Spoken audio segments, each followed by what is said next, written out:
Guys welcome back to my channel Pallavi tarot 666 और मैं हाजिर हूँ एक रीडिंग को लेके जिसका टॉपिक है कैंसर कर्क राशि। आपके लाइफ में क्या बिग और मेजर चेंजेस आएंगे। जून मंथ के लिए जनरल रीडिंग है। सारे मैसेजेस रेजोनेट नहीं करेंगे, जो भी रेजोनेट करे उन्हें रख लीजिए, जो नहीं करा उन्हें सिंपली आपको छोड़ना है। अगर आप पर्सनल सेशन लेना चाह रहे हैं तो आप कांटेक्ट कर सकते हैं, नंबर से सारी डिटेल्स आपको मिल जाएगी। पर्सनल रीडिंग पेड है एंड आप मुझे मेरे इंस्टाग्राम अकाउंट पल्लवी टैरो 666 पर भी फॉलो कर सकते हैं। उसका लिंक डिस्क्रिप्शन बॉक्स में अवेलेबल है। मैं वहाँ डेली वीडियोस अपलोड करती हूँ आपके रिलेशनशिप, लव लाइफ और करियर के लिए। और अगर आप टैरो कार्ड रीडिंग सीखना चाह रहे हैं तो भी आप कांटेक्ट कर सकते हैं, नंबर से ही सारी डिटेल्स आपको मिलेगी। सो कैंसर कर्क राशि, आपके पास्ट में क्या चल रहा था। King queen of sword, okay. Present में क्या चल रहा है कैंसर आपके लिए। Three of wands and June month क्या लेकर आ रहा है कैंसर आपके लिए। Nine of sword. सबसे बड़ी चैलेंज में क्या रहेगा जून मंथ के लिए कैंसर के लिए।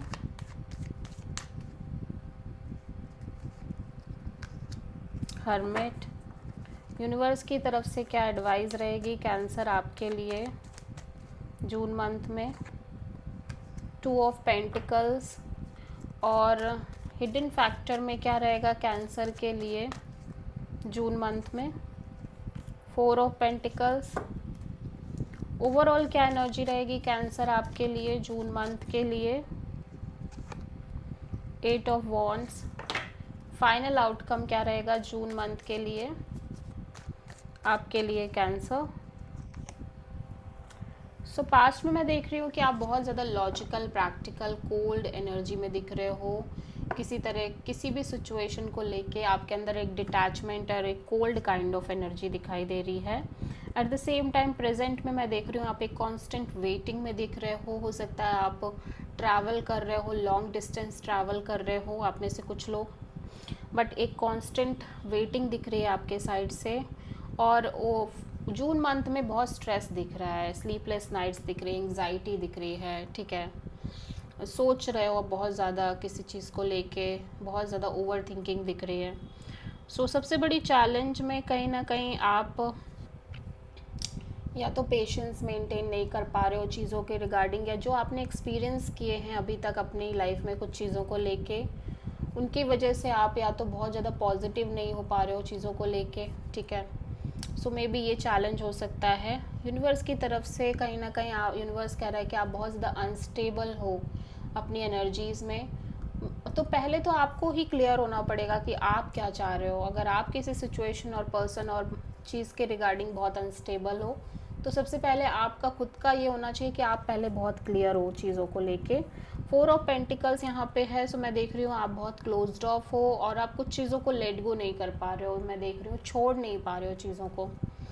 ओवरऑल एनर्जी में एट ऑफ वॉन्ड्स है। सो कम्युनिकेशन बहुत सारी दिख रही है, back and fourth communication maintain कर रहे हो आप। और फाइनल आउटकम में या तो कोई क्लैरिटी, कोई ट्रूथ बाहर आ रहा है आपका, किसी का आपके सामने, किसी पर्सन का, या फिर आप किसी सिचुएशन से एस्केप करते हुए नज़र आ रहे हो। क्वीन ऑफ सोर्ड यहाँ पे क्यों आया है कैंसर के लिए। क्वीन ऑफ पेंटिकल्स, या कमिटमेंट पार्ट को लेके या जॉब को लेके बहुत ज़्यादा आप लॉजिकल और कोल्ड हो गए हो, या कमिटमेंट, मैरिज, इन सब चीज़ों को लेके, स्टेबिलिटी को लेके आप बहुत ज़्यादा प्रैक्टिकल डिटैच दिखाई दे रहे हो। थ्री ऑफ वॉन्ड्स यहाँ पे क्यों आया है कैंसर के लिए।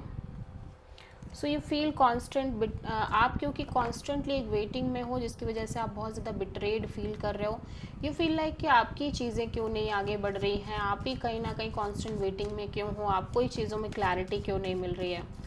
सो नाइन ऑफ सोर्ड यहाँ पे क्यों आया है, और कोई सिचुएशन कम्प्लीटली एंड होती हुई नज़र आ रही है, ठीक है। सो आप बहुत ज़्यादा स्ट्रेस ले रहे हो किसी तरह की क्लैरिटी को लेके, या तो कोई क्लैरिटी आती हुई नज़र आ रही है जिसकी वजह से आप कोई चीज़ें हैं जो एक सडन ब्रेक थ्रू मूवमेंट आ रही है आपकी लाइफ में, मेंटल क्लैरिटी आपको मिल रही है जिसकी वजह से आप बहुत ज़्यादा स्ट्रेस ले रहे हो। या फिर एक क्लैरिटी आप चाह रहे हो जो कि आपको नहीं मिल पा रही है कुछ चीज़ों के रिगार्डिंग, जिसकी वजह से आप लंबे समय से स्ट्रेस में हो। हर्मिट यहाँ पे क्यों है कैंसर के लिए? या सो कोई सिचुएशन में कोई सिचुएशन है या कोई पर्सन है जिसके रिगार्डिंग आप constantly on end of, in and out feel कर रहे हो, अनस्टेबल फील कर रहे हो। सो आप एक क्लियर एनर्जी में नहीं आ पा रहे हो, ठीक है। टू ऑफ पेंटिकल्स यहाँ पे क्यों आया है कैंसर के लिए एडवाइस में?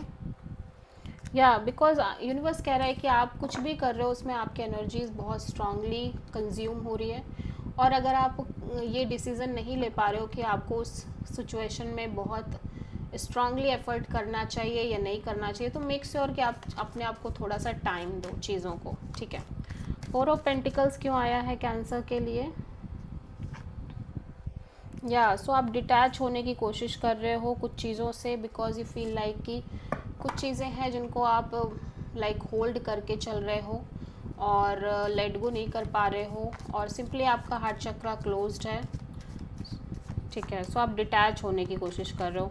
एट ऑफ वॉन्ड्स यहाँ पे क्यों आया है कैंसर के लिए? Four of cups. Even though कि आपके लाइफ में मे बी हो सकता है आप एक से ज़्यादा लोगों से बातचीत कम्युनिकेट कर रहे हो, मिलना जुलना हो रहा है, ट्रैवलिंग हो रही है, but you feel completely emotionally disappointed, dissatisfied, ठीक है। और आपकी लाइफ में एक से ज़्यादा ऑप्शंस भी हो सकते हैं कैंसर। सेवन ऑफ सोर्ड यहाँ पे क्यों आया है कैंसर की एनर्जी में फाइनल आउटकम में? सो यू फील लाइक कि या तो आप जिनसे भी डील कर रहे हो वो पर्सन आपसे कुछ हाइड कर रहे हैं, सीक्रेटिव एनर्जीज है उस पर्सन की साइड से, एस्केप कर रहे हैं आपसे बच रहे हैं, आपको इग्नोर कर रहे हैं, इस वजह से आप कहीं ना कहीं स्ट्रेस में हो, ठीक है। और आपको एक क्लैरिटी चाहिए जिसकी वजह से भी आप स्ट्रेस में हो। So this is the reading for cancer. I hope कि रीडिंग रेजोनेट आपसे करी होगी, पसंद आई होगी। अच्छी लगी है तो प्लीज़ चैनल को लाइक, शेयर और सब्सक्राइब करें और कमेंट करें। So thank you.